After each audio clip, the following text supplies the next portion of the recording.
Yeah, well, it's okay. You don't. I'm going to take off my hat because my hair is growing more and it's majestic. You ready for Of this? course. Well, we're here in hockey playoff season, bud. You gotta. There it is. Let it out. Look at that. Go Leafs. That is majestic. Thank you for downloading our recent episode.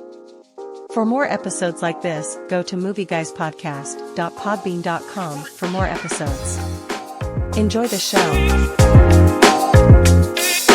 I'm excited.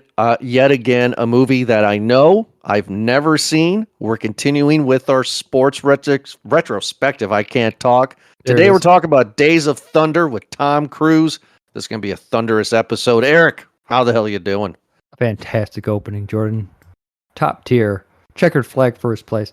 How many Oh, cheesy. movies in this retrospective have you seen for the first time? So there's this one, Karate Kids. That's two so far. Is there any other ones? Iron Will? Iron Will I've seen when I was a child. Let's see what else here. Let me look. Pulling it up now. I'm sorry, everybody who was listening. Let's see here. What else did we do? So we got let's see, Days of Thunder, blah blah blah blah blah blah blah blah. So I've never seen Miracle. So it's been Miracle, Karate Kid, and Days of Thunder. Everything else I have seen. I've seen the rest of the list. Of course, we all have seen Cool Runnings over and over again. Yes, and especially the rest of the list I have seen. So yes, I have seen the scenes in this movie. I've seen Nicole Kidman's hair. God blessed, she is a gorgeous woman. Peak, And peak Nicole Kidman here. Well, I I'm don't know. I'd say the Batman movie, maybe she was Dr. at the height. Chase Meridian. Mm-hmm. Mm-hmm. Mm-hmm. Mm. I like a man in foam rubber. And then she does the crit. Oh my So, God. Yeah. going into this movie, hmm what were you looking forward to besides the score by Hans Zimmer? I saw, dude, I was so excited. So I'm watching the credits. I'm like, Hans Zimmer, Tom Cruise, okay. John C. Riley, the dude from Guardians of the Galaxy. Oh, M- shoot. Michael Rooker. Michael Rooker, Robert Duvall, Randy Quaid in a serious role, Carrie Ewells. Yeah, I had to. Carrie Ells. Sorry, Thank you. I have no problem. But I was like, wow, okay. There's some '90s actors here. I'm excited for this. And Um, of course, character mm, actor Margot Martindale. I saw her in here with her one line. Fantastic. She deserves who's that? props. She did the stopwatch in the beginning. You may know her from many a thing. If you see her face, you'll be like, yeah, I know who that is. I think more recently reviewed her in Cocaine Bear. She played the sheriff. Is she getting golden headphones? Maybe because she's been in a lot. Okay. Okay, so I saw her Cocaine Bear. Okay, so she had a bit part, so she was coming up at this point, right? Yeah, she was doing the small bits. Okay. Well, just directed by Tony Scott, the lesser known of the Scott brothers, right? Or the less talented. Yep. Where was he at in his career at this point? Let's go here. So, well, I mean, like he had some big ones, right? So he directed Top Gun, Beverly Hills Cop 2, Days of Thunder. After this, he did Last Boy Scout, True Romance. Okay, so he falls off after this then. Because he Yeah, does The yeah. Fan, Enemy of the State, Man It on does seem Fire. like a lot of directors kind of have this hot streak for a bit and then they kind of fall off, whether it be like Tony Scott or Ethan Cohen or hmm who was the uh, Don Simpson, maybe. Gary Bruckheimer, Don Simpson. Are you? Cocaine's a hell of a drug. That's a hell of a drug. Are you a Tony Scott fan? Uh, I'm yeah, sure. I don't know if I'd call him like I'd say a fan type of thing, even though he did do The Fan, but he is a very style, like he has a unique style about him, very kind of set in his ways. I mean, he And has four good films. I listen. I really like Man on Fire. Oh, okay. I think Man on Fire was, and a lot of his Denzel stuff is pretty decent, right? Yeah, but he is a very generic action director. yes, I would totally agree on that. I'm looking up some other people's careers here, right? Like what's Robert Duvall doing at this point? I'm kind of curious what he was doing. Everything for a paycheck. Well, that's okay though. I mean, like, oh, that's right. He was in Godfather. Let's see here, Days of Thunder. Oh, he was in Falling Down as the retired cop at this point. He did Sling Blade, Deep Impact. Yeah, okay, yep. This guy's working. Don't forget Newsies. Oh, that's right. He was in Gone in 60 Seconds. This guy doesn't age. Well, I think he aged and then stopped after a certain part. Yeah, he's like permanently 60. You know, Morgan Freeman. Yeah. Yeah. What is Nicole Kidman at this point in her career? Do we know? She's up and coming at this point. Is she up and coming? Okay, wait. She did. Okay. Flirting, To Die For. Yep. So I believe she got this movie because of To Die For. I believe that. Yeah.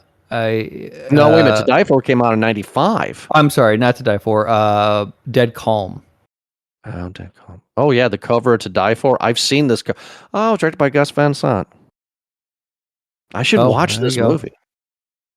Oh, Gus Van Sant's a pretty good director, right? Starring Casey Affleck, Matt Dillon, Joaquin Phoenix, Kirkwood Smith. Sorry, got excited. I gotta check this. And I know this cover of To Die For. That was this thing. So Days of Thunder, the movie came out in 1990, had a budget of 60 million, grossed 157 million. This was the peak. Not the peak. This was in the middle of Tom Cruise. I mean, this is a Tom Cruise movie, right? We can sit here and talk about Tony Scott and Robert Duvall and Randy Quaid, Nicole Kidman. They don't matter. Everybody's here for the cruise. Yeah, exactly. I mean, this guy is flying high at this point, right? This is absolutely. He is at that part where he is at like the late 90s, mid to late 90s Will Smith level, where anything that he's touching, especially in the blockbuster realm, is going to succeed. Oh, it's turning into gold. Except this movie. We're going to talk about it. Is this movie terrible or not? I mean, I made a joke to you, so I'll say it right now. Because of the stereotype of NASCAR, right? I can say I've never watched a NASCAR race in my life, and I'm watching this movie. I'm like, wait a minute, people are like sitting in stands, drinking beer, watching cars go phew, like phew, like it's a huge sport, dude. First off, this movie did not perform in the box office. It was lackluster, and it was so bad actually that it created a fight between Paramount and Don Simpson and Jerry Bruckheimer. What do you mean it didn't perform? Maybe $157 million on a $60 million budget. Exactly. But it did more than double, right? What's the problem? I think that they expected more of a return on it. I'm not too sure. Tony Scott is pretty good at making movies for at or under the budget, or at least that's what I've been heard. That he's a big director that has been able to work with a big budget and big stars and get it done like day of. Like he's known for like writing new scripts or doing scenes, brand new scenes day of type of thing. So I think this movie actually is such an example where Tom Cruise and who was the other writer? Town, is that what it is? Robert Town. Yeah, we're writing script scenes day of. I believe that. And they would get into fights between the director and the producers, between that and studio, where it was just mayhem, apparently. I guess there is a pretty well-known story between a lot of the crew where they would get paid per hour and they would just sit around for like the entire day doing nothing because these guys would just be in each other's faces, just yelling at each other. And these guys would just get paid overtime completely. Now, it sucked because you have to rent out, obviously, the track. You have to rent out, like, if it's a city scene, you have to rent out the block. You have to get permits. And you're on the clock. right? So after Right. a while, they came down to the gun, and they just had to quickly do these shots and kind of get it done, and they were able to piece together a movie. I mean, they piece together something, right? Because this movie completely falls off the rails in the middle section of it. I'm like, the middle section was so boring. It was like, you know how the Talladega Nights scene where the famous scene where Will Ferrell was like, "You want to see me stab my leg? You want to see how my life is?" And he stabs his leg, and that's all comedic bit, and we love it. They took that for 45 minutes in this movie, essentially.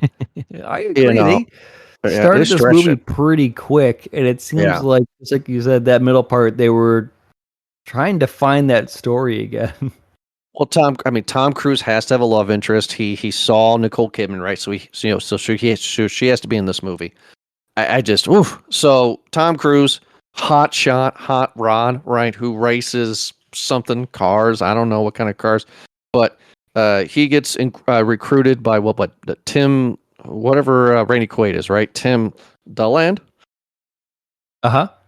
I love how this movie opens, by the way, too, where Randy Quaid goes to some random farm, and we see Robert Duvall sitting on a tractor, right, farming his thing. Randy, I love it because it took 5 seconds. Randy Quaid's like, "Hey, Robert Duvall, we need you to be a manager again for this race car driver." And Robert Duvall's like, "I'm retired. I ain't gonna do nothing." And then he's like, "You gotta check this kid out." "All right, I'm not retired no more." It was great. This is out of nowhere. He's like, Do me "Okay." one favor. Right. So maybe Tom Cruise and Robert Duvall doesn't like him, right? And he's this renegade with a heart of gold, right? Right. And he's like, "I'm going to show you how to race." And he takes oh shoot, the oh my god, Michael Guardians Rooker? 2, Michael Rooker. Thank you. The guy has hair this time. You take Michael Rooker's car, and he's faster than Michael Rooker. Oh my god, this kid's great. Right. And then we get this montage very quickly of Robert Duvall talking to a skeleton of a car and says, "I'm gonna talking dirty." He's like, I'm gonna put the engine. He does. I'm not making a joke. He touches the metal seductively, and he's like, "I'm gonna put the engine lower for you, and I'm gonna put this over there. I'm gonna put that over there on you." And this is like, why? Like, he's really into this car. This movie smells like Miller Lite. That's what I wanted to say this whole time. Yeah. I Well, mean, did this? yeah. Jeez. This movie is a can of Grizzly, Camel cigarettes, Miller Lite. This movie is every '90s dad's favorite movie. Has to be. Like, yeah. I this do movie feel is like this is a certain type of 90s era, right? That it just right. captures every part of that stereotypical blue jean wearing, trucker hat kind of guy. Right. I mean, you know what I thought of when I was watching this movie? I was thinking of Thelma and Louise. Okay, yeah. Only reason is because, they go to that truck stop in the beginning of the movie, blah, blah, blah. And it's just like, man, these two movies are in the same universe in a way. You know what I mean? Like, it just has this grit, this feeling, right? Like, Is it because it was directed by Ridley Scott? no, probably. But it just has like this real salt of the earth grit, that these 90s people who survived the 80s were like, Tom Cruise was pretty compared to everything else, right? Like, I think this is after he got his teeth fixed too. oh, there's after that. So then, Robert Duvall makes this car. It's a yellow and it's a green black car, right? And I've seen this car before, right? And Tom Cruise doesn't like him. Does not like Robert Duvall. Feeling is mutual.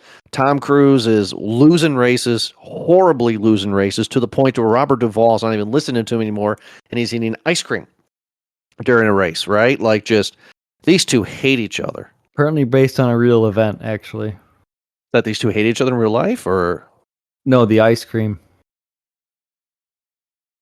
oh, Apparently that was, I don't know much about racing. as well, the sport of it.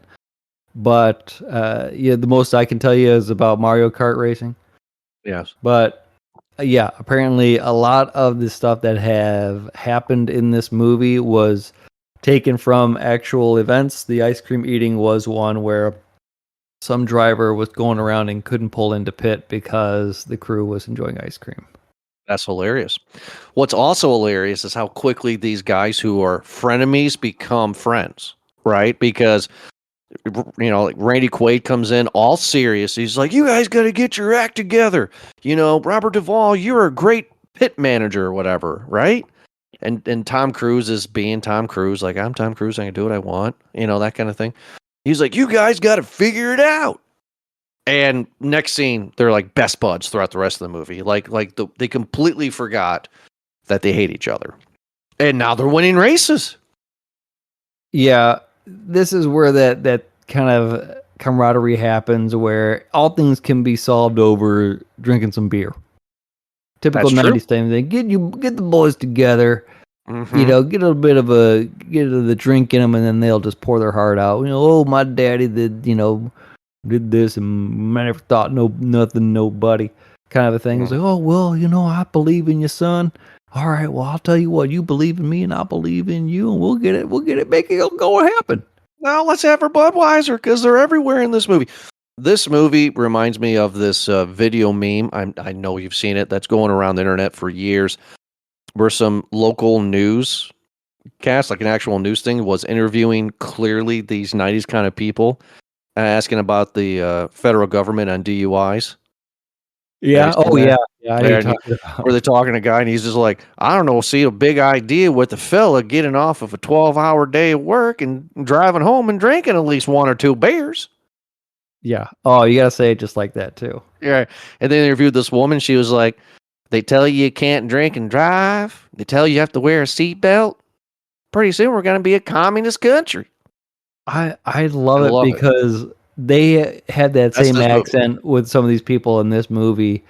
It seems like it doesn't seem like Southern. It just seems like a 90s kind of twang where it's like a midsummer Southern kind of a thing. Like it's just I can't really put a region on it as much as I put it into like a class.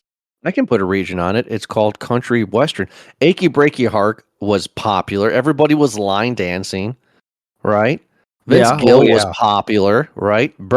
90s moms, burgundy hair, burgundy lipstick, shoulder pads, Vince Gill. There you go. It's like mainstream country. Mm-hmm. And they had Yeah. they have that twang. It's like you don't have a twang. You're from Ohio. No, I'm from the South. You're in Southern Ohio. Right. This No. pop culture Yeah. movement where like it's cool to be a redneck kind of a thing. Yeah, and that's this movie, dude. Like Skull, Grizzly, Budweiser. I loved it. I truly did. Especially which coolest semi truck ever, right? Because they go to a scene where they're like playing cards and they're getting drunk, right? Like Tom Cruise and the gang. And Robert Duvall clearly leaves, to go take a pee. And he comes back, and then all of a sudden they get pulled over. I'm like, they're in a semi trailer? Yeah. Like they're in a semi trailer. The racing trailer, yeah. Which is hilarious because in reality, I've been inside of these trailers. You're gonna sway no matter what. Like these guys were clearly on a set, and I just loved it how these state boys come up, and then their prank, Duvall and the boys' prank on Tom Cruise is have a stripper lady cop touches man parts. That's a prank. Seems like a reward. Well, whatever happens after, I guess, is the reward, right? Mm-hmm. She's going to show him the ping pong trick. This happened. Oh, there you go. You get the pay extra for that. I'm sorry. This happens after the first win. So after all of this rough and tumble introduction between Cole Trickle and who's Harry, Cole and Harry, and their relationship is rough, right? And they have their ups and downs. This is what I don't get, is that Randy Quaid brings on Tom Cruise saying, I got a racer. and doesn't really give too much of a discovery or origin as to how he found him. He just knows that there's this guy. Yeah, he's a renegade. Yeah, I guess he used to do like Indy cars, or he used to race something else, and he's just a very good racer kind of a thing. Typical Tom Cruise, and I hate him where he has to be on a motorcycle. That's his first introduction. He is introduced. You're right. Yeah, on a motorcycle, and I swear you could probably have this other drinking game too. It's in his contract. Where how many movies does Tom Cruise ride in on a motorcycle? There's already one where every time he runs, right? That's the contract for him. But every time it's just like, okay, so this obviously Top Gun, Mission Impossible, and I'm sure there's many more. Either way, Vanilla Sky. they had this back and forth, and this is what bothers me is that he's had this career in racing. Again, not really too much detail about that past, but him and Harry had this heart to heart because Harry's he's the expert. Says, hey, listen, man, you got to do this, and you got to hit the left, and when it rubs out, you got to do this. And Cole confides in it, or admits to him, I don't know what the hell you're talking about. Yeah. All I know is push pedal means go. All I know is I'm going fast. Shake and bake. Yeah, that's all I know is that I know how to drive. I don't know anything else, and so it's like it took you that long. Is your pride and ego that fragile to where you can't admit to the guy in your team that, hey, I know I'm driving this car that could potentially kill me and others, but here's a little secret. I don't know any of the lingo that you're using. I don't know what this means. I don't know what that means. I don't know what the little needle in the RPM thing does and anything. It's just like, so you got to tell me. And Harry kind of laughs it off and say, okay, well, I see what the issue is here. And then after they break down that barrier, again, because of a few beers, so this movie's letting you know that everything can be solved with just a few beers. Okay? Cheers. Couple beers. And they get that going. They're able to win the race. The other obstacle is, of course, Rowdy Burns. By the way, all these names are just awesome. Okay, Rowdy Burns, Cole Trickle, Russ Wheeler. I don't know if this is a racing movie or a 90s adult film. Okay, so I have a question. And I already know the answer. What's a better action hero name in the 90s? Cole Trickle or Johnny Utah? Johnny Utah, absolutely. Cole Trickle, though, rolls off. I mean, he sounds like a race car driver. Yeah, of course, but that last name Trickle seems a little too. You're right. I mean, I'm 100% agreeing with you. Johnny Utah is a great name. It's probably the best name. But yeah, absolutely. However, though, Cole Trickle, that guy has a house in Tennessee somewhere on a hill. With a blonde wife, 6 children, drinking Pepsi, Mountain Dew, and eating Taco Bell. It's all part of the character too, because I feel like someone like someone's name like Russ Wheeler or Rowdy Burns, like okay, you don't need to tell me anything more. No, it's great. Just from that name, I already know this person's entire backstory.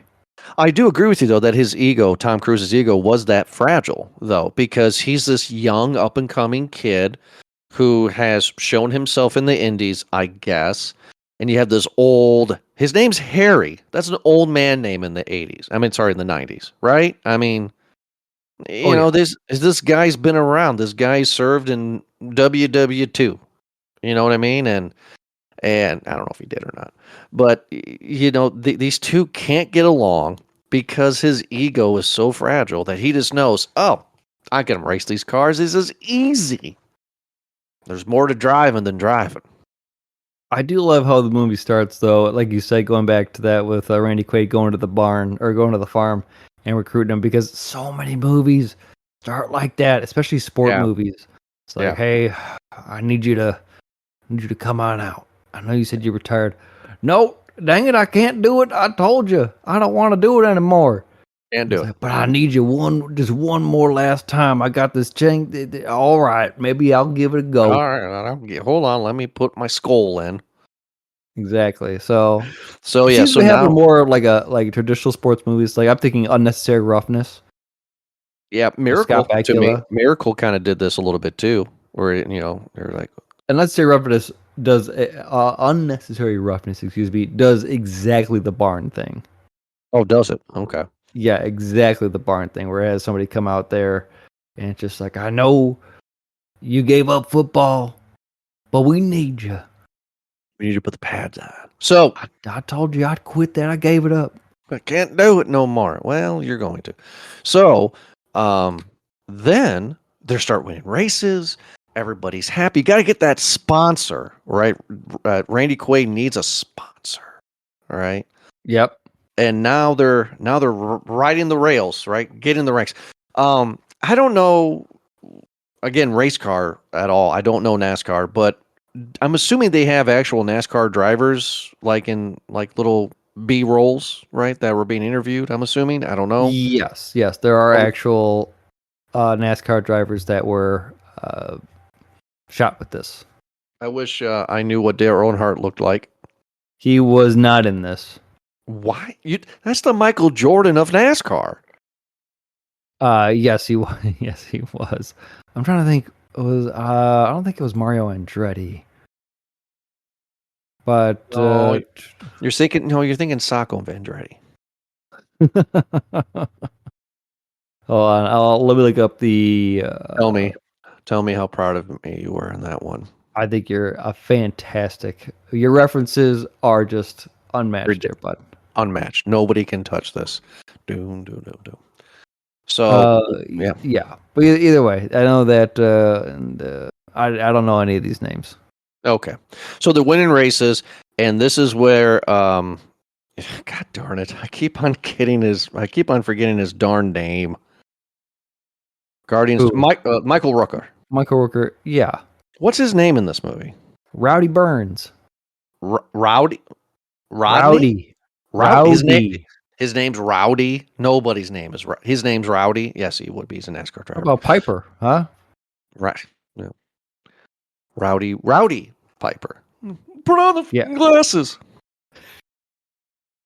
I censored myself. So I'm here anyway, to kick it and chew bubble gum. and I'm all out of bubble gum. Yeah. I said put on the glasses. So then so we have a nice little rivalry, right? Rowdy versus Cole, right?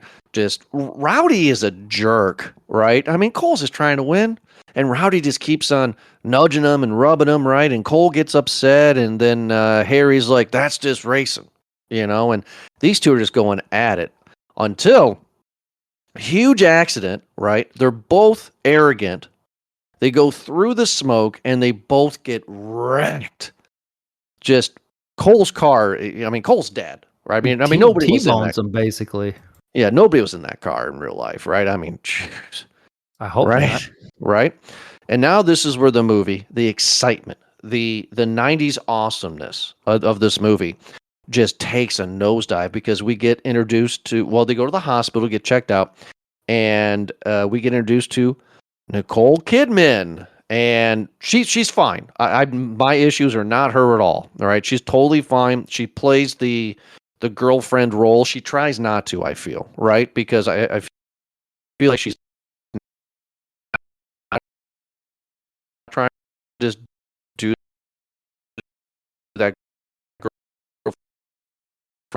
She's trying a little bit, but and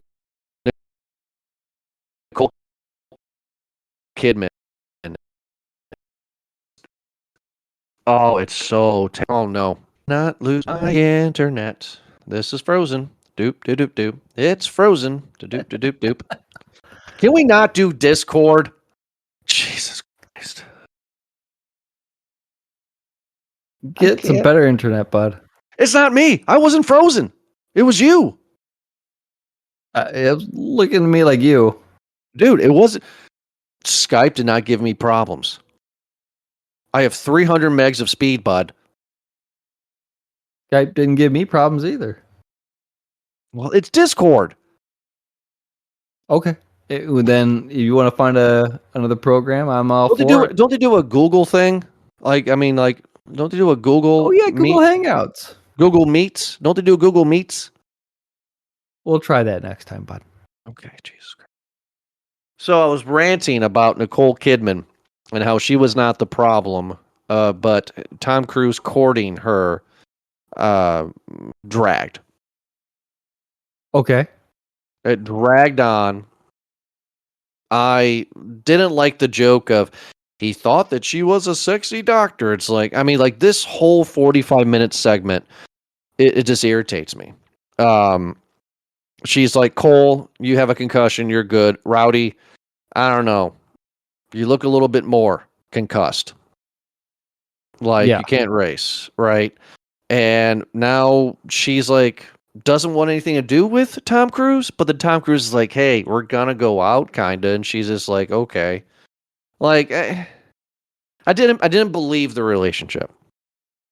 No, not at all. It kind of felt out of place in this movie. It just seemed like there wasn't really a whole lot of chase. It seems like, listen, I actually shouldn't say that because Tom Cruise, Cole Trickle, did, as soon as he left the hospital, ask her out. She said no.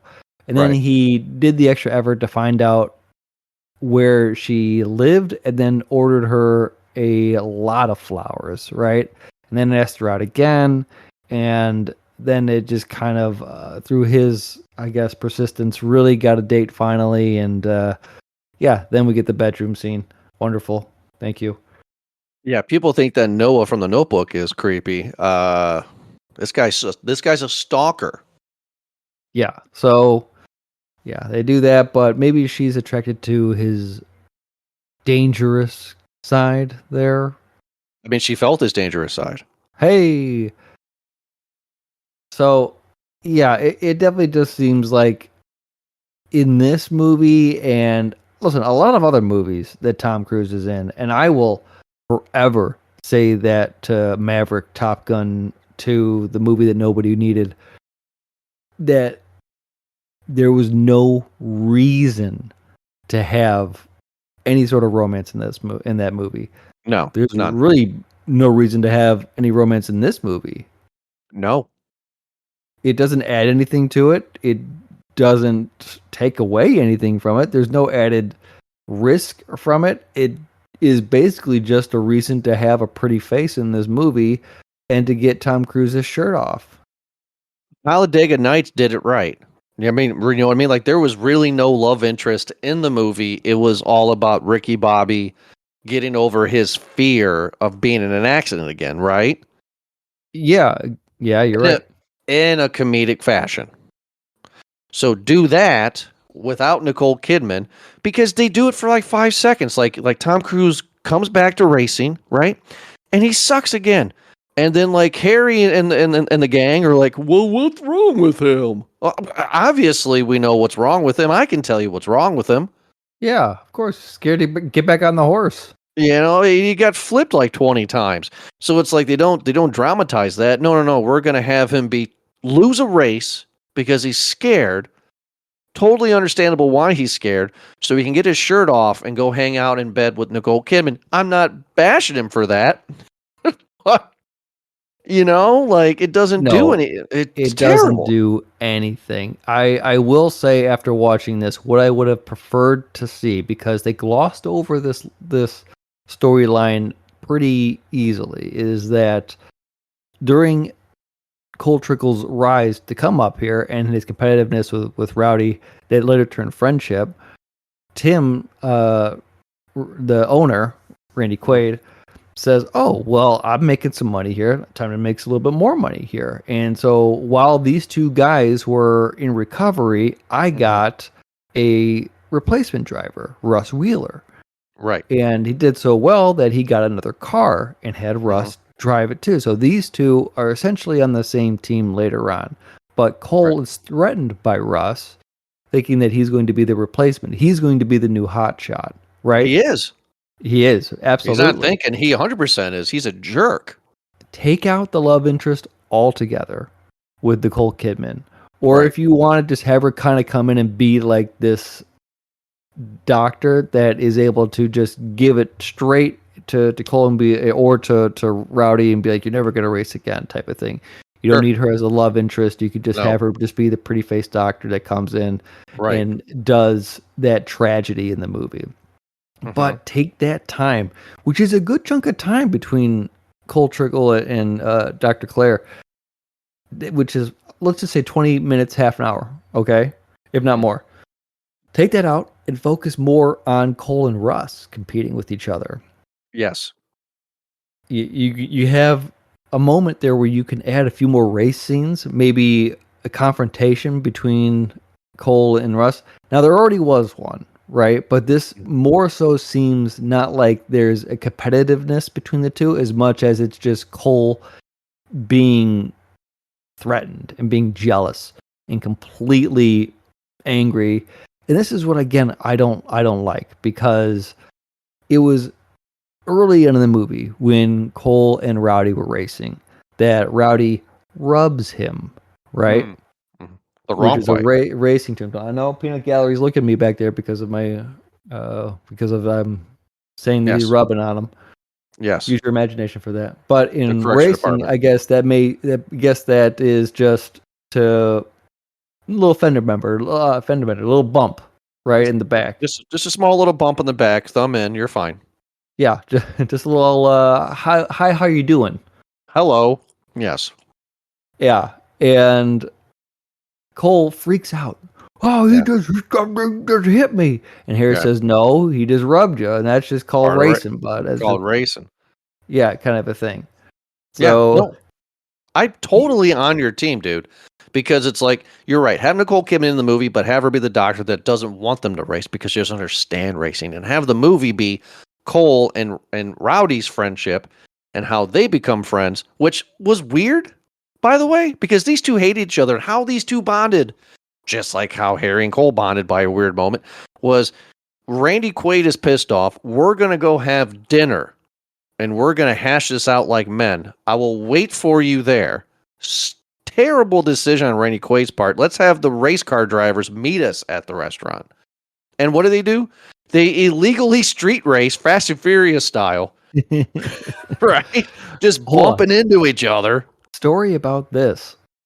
So it was Fred Thompson, the actor, played Big John, who I don't know if he is the commissioner of NASCAR or let's go. Is that kind of what it was? Let's go with it. Either way, he is at the hospital while these two are on the end of their recovery, and says, "Hey, listen, we got the maybe from the doctor saying that you guys can race again type of thing. But listen, you guys are a threat.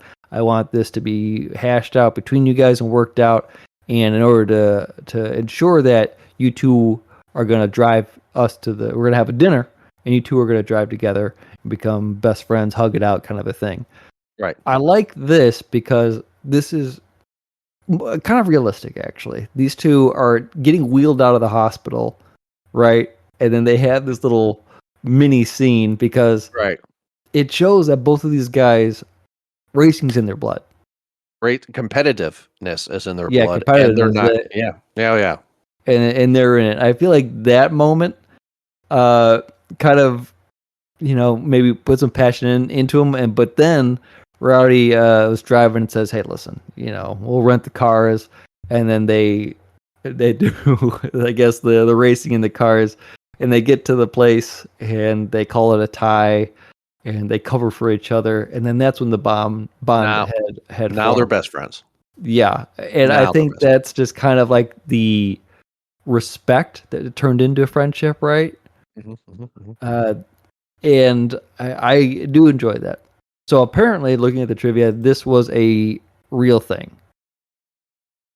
I'm trying to look it up here, but I guess there were some racers who actually would rent some cars and do this. Let me see if I can find it here. And a street race? Yeah, they would rent the cars, and then they would kind of just street race. Oh, also what I read about this is that there's a scene in this where they had raced on the beach. They didn't do Uh, that though. Oh yeah, they did. At the end. Yeah, and yeah, the, they did. and Yeah, the rental yeah, yeah. and the rental cars. In Yeah. order to kind of make it more realistic, they had it to where the birds were on the beach. They put bird seed all over the beach. Okay. So Okay. that it had the birds there, and then the cars would race through, and then the birds would obviously disperse. Right.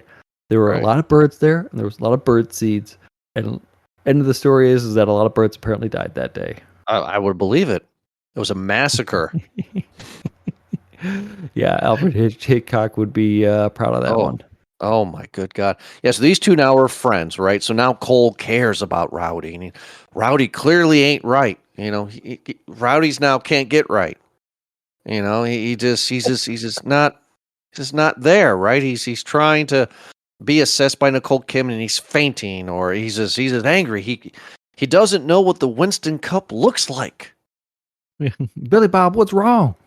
He's like, I don't know, my head. Miss Davis, 10.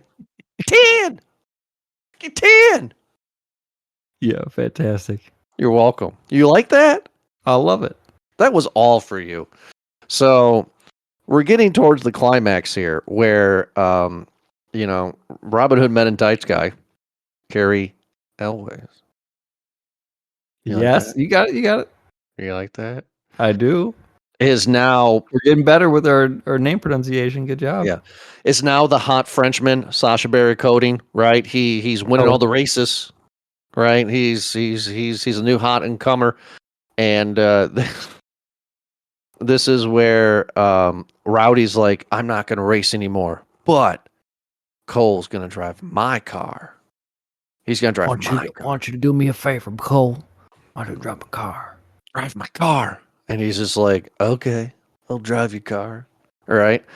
And this is where we get the big race at the end, right? And not all that climactic for me. It was very obvious where this was going because throughout the whole movie they kept on saying to Cole, Harry and the gang kept on saying that around turn 4 in Daytona, you can't go, you can't go right, you can't go over to the wall. You got to go down, all right? And Harry lies and says, I put special tires, and somehow Cole believes that, right? That he's going to be able to do this and beat Carrie. I think that was earlier. I think that was in the first win. No, yes, Yes. no, yes. Yeah, it was this one. Okay, you're right. I'm wrong. You're big, I'm small. But, right? Is it just me? Or this ending was not very climactic. It was very obvious where this was going, and I didn't feel any adrenaline at all in a movie about race cars. Yeah. Yeah, sure. This is because they get to the Daytona 500, right? The Super Bowl of racing. Exactly. And this is where also that they're kind of defying Tim's ownership, right? And this is where Cole's kind of in Harry's way to get back in because they already have a car and a sponsor in Rowdy, but they are kind of defying the best interest in the orders. But whatever, they're going into it. So I think that's kind of what the edge is supposed to be. Mm-hmm. But whatever. We also find out though that Randy Quaid helped him out by putting a new engine in the car. Yep. No. Exactly. I feel like he is Randy Quaid. That is his character is one of those where he doesn't want to help him, but he knows it's in his best interest because he's right. He's diversified. He's spreading it out a little bit. Yeah. It's like a kid who has divorced parents that has 2 Christmases. It's like, what do I do? Yep. But now you may fight me on this one. I'm not going to say it's more iconic, but I thought throughout this whole movie, because I've seen the scenes, that Cole was driving the mellow yellow car. No, not to the end. Not until the end. I'll tell you what, though. This car is kind of cool. That car was very cool, and I think this scene alone, in this movie, is what made me try mellow yellow.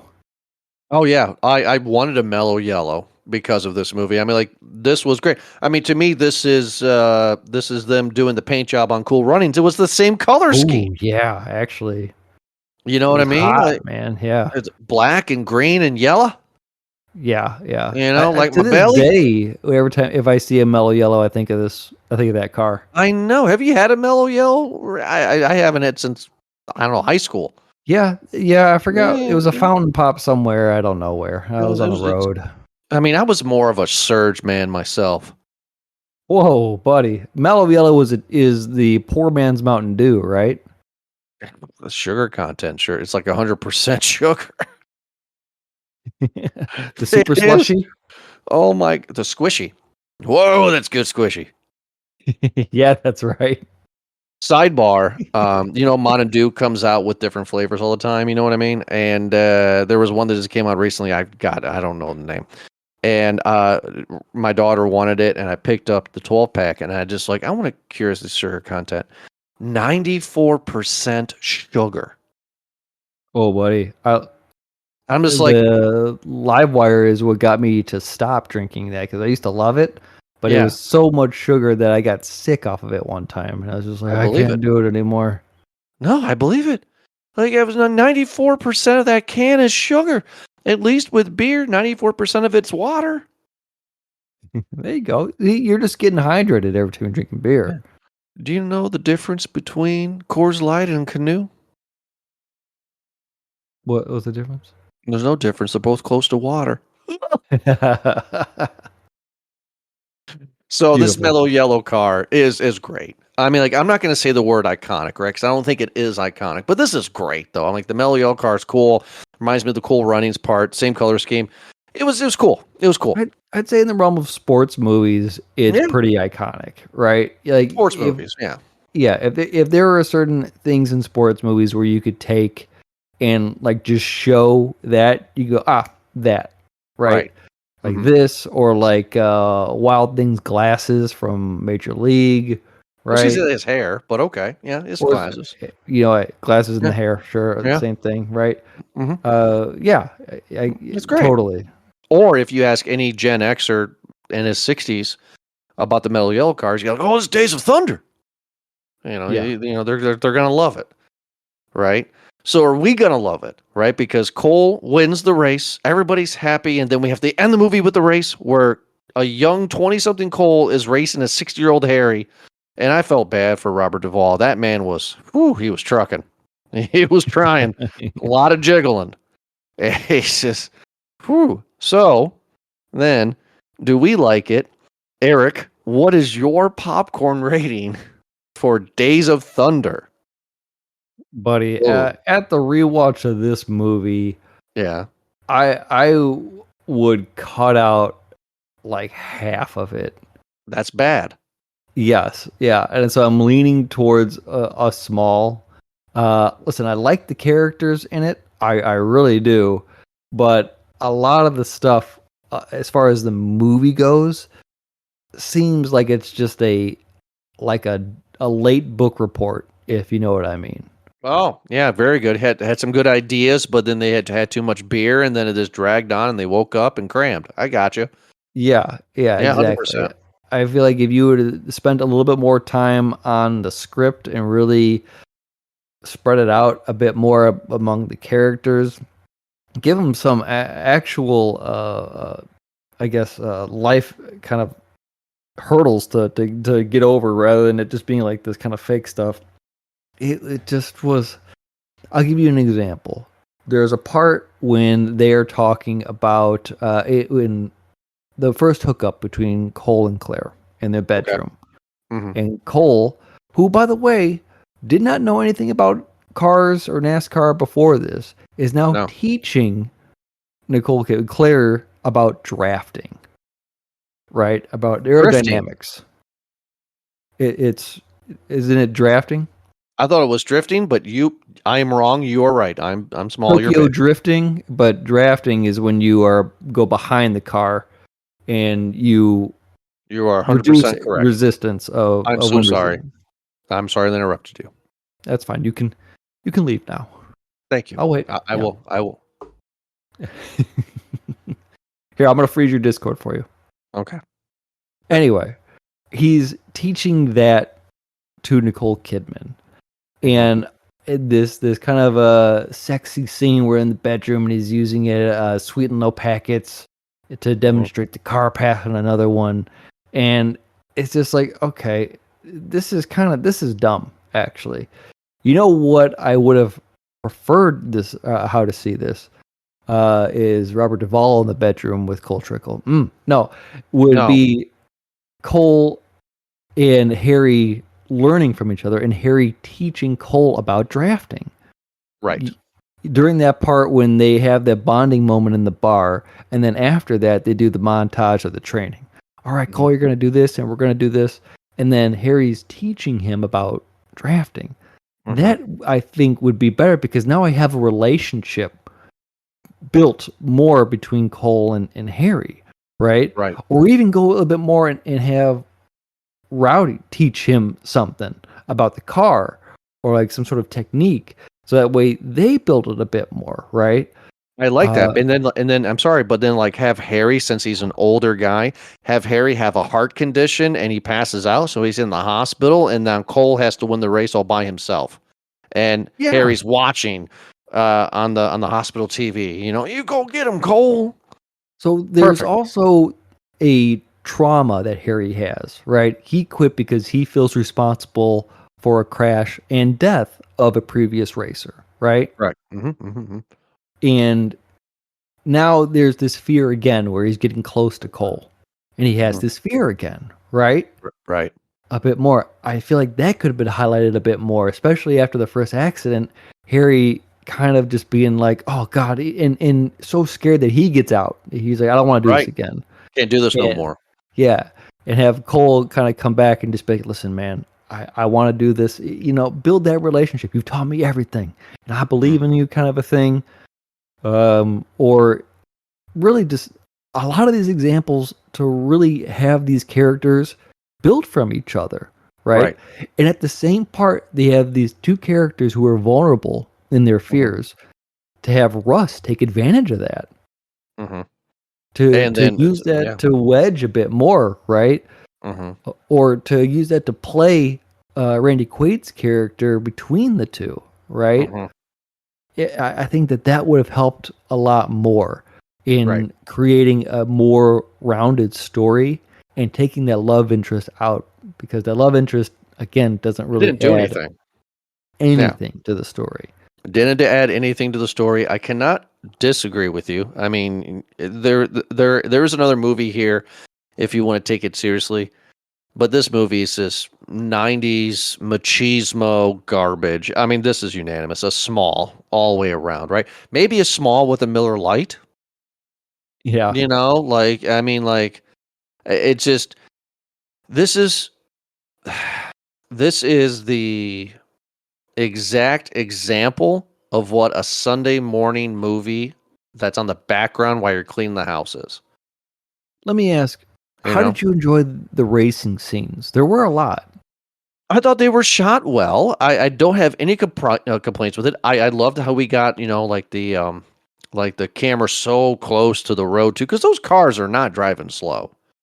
No. So it's great to see the scenes. I thought the scenes were great. I thought that the crash was good.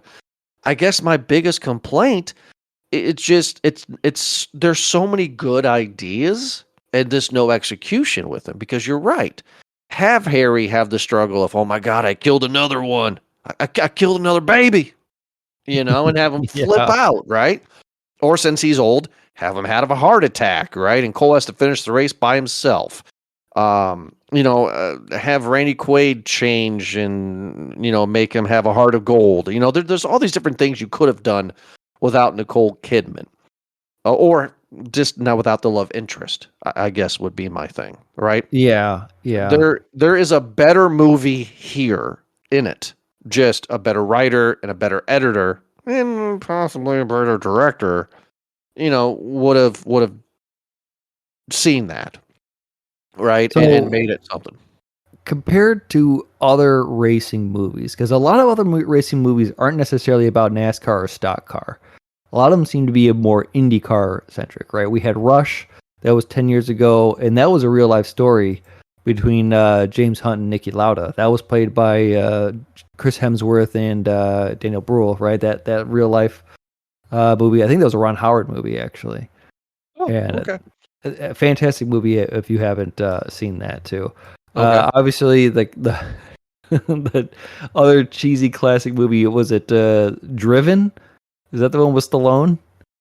I know that poster, where it's like that Formula One car on the Yeah, cover. yeah. Where he does the quarter trick. I don't know if you remember that, where he goes on a racetrack I don't remember. and he flips out 3/4 and he's like, "I'm gonna make them stick to my tire," kind of a thing.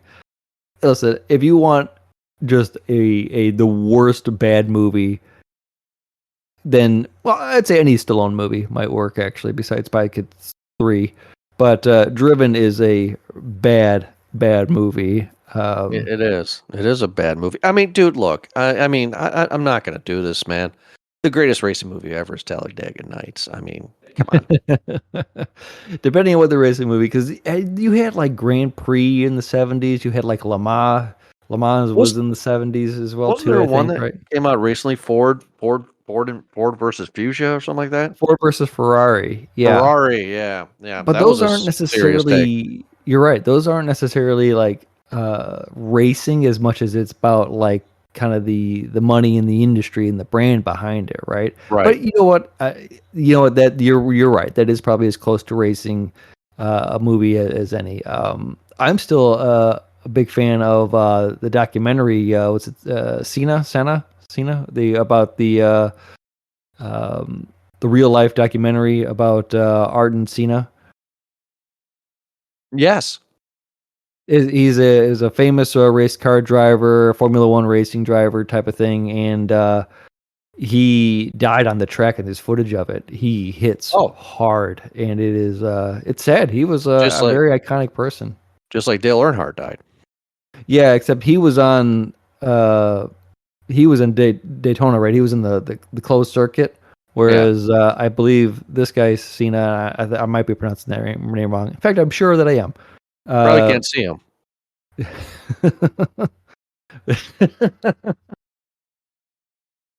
I lost Eric there for a second. Oh, that's good. But his was on like one of those in Indy track or a Formula One track where it's not closed. It's a lot of loops or a lot of tight turns. The fancy tracks. Yeah. He hits a wall pretty hard and knocks the life right out of him.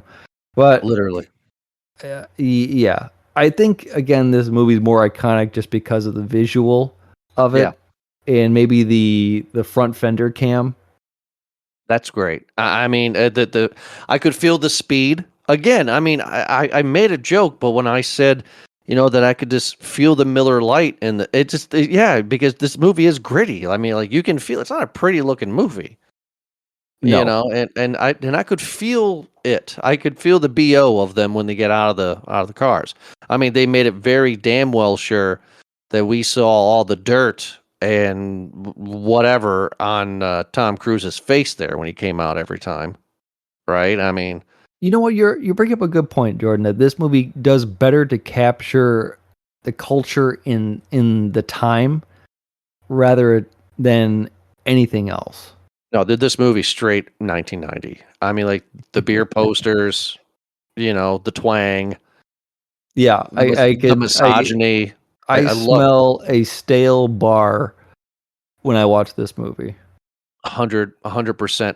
This movie is the diner, the truck stop. This is every.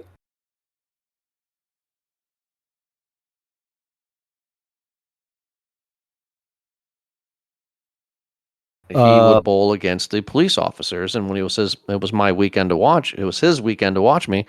I would be at the bowling alley, full of smoke, full of beer.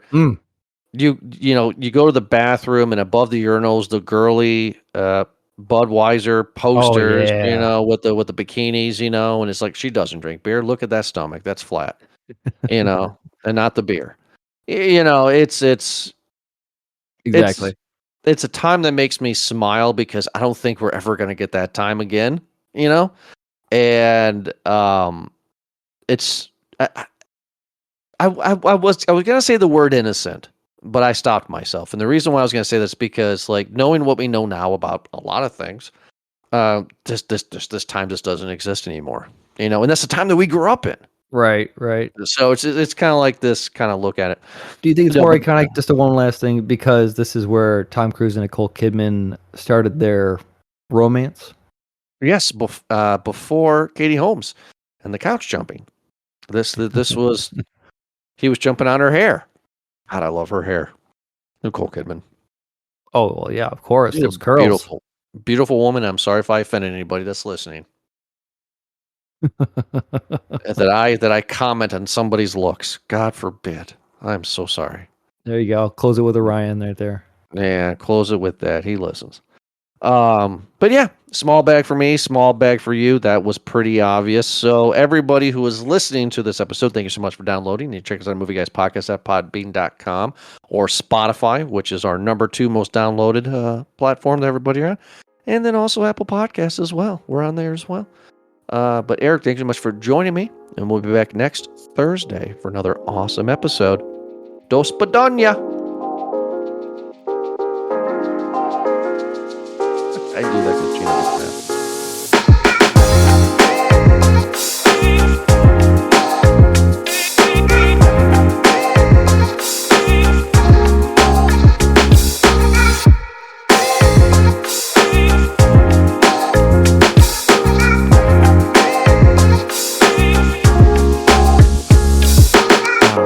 I've never seen the X-Files before. Never. Really? Like Never just, seen the X-Files. Just the show, or have you seen? Yeah, never seen the show. No. Like, I saw the movie, you know, when it came out in '98, you know. the first one. And I still believe. yeah, the first one. And then when they revamped it recently, I don't know, a few years ago, I watched the first episode and I was totally lost. So I was like, I'm done, right? Yeah. Well, plus the X-Files is kind of like, you know, like my dad's show here, because my dad loved 2 shows in the '90s. He loved X-Files and he loved Star Trek Next Generations.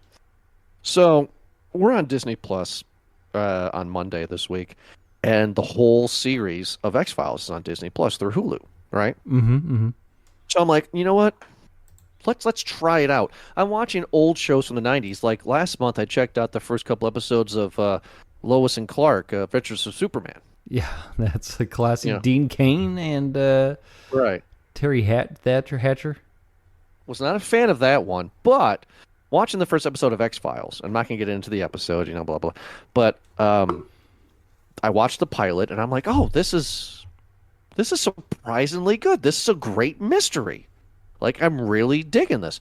So then I watched episode 2, co-starring Seth Green. You're talking Right. about the first season or the reboot? Yeah, the first season.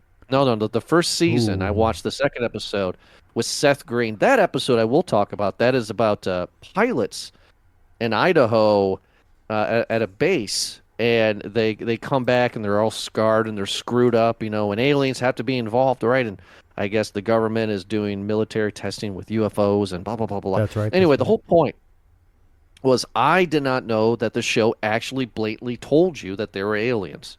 I guess I thought in my stupor that the X-Files was shows about them trying to figure out if there's aliens, but they never actually say it. BS, first episode, clearly aliens. And I'm just like, oh. So I'm really getting into X-Files right now. Awesome.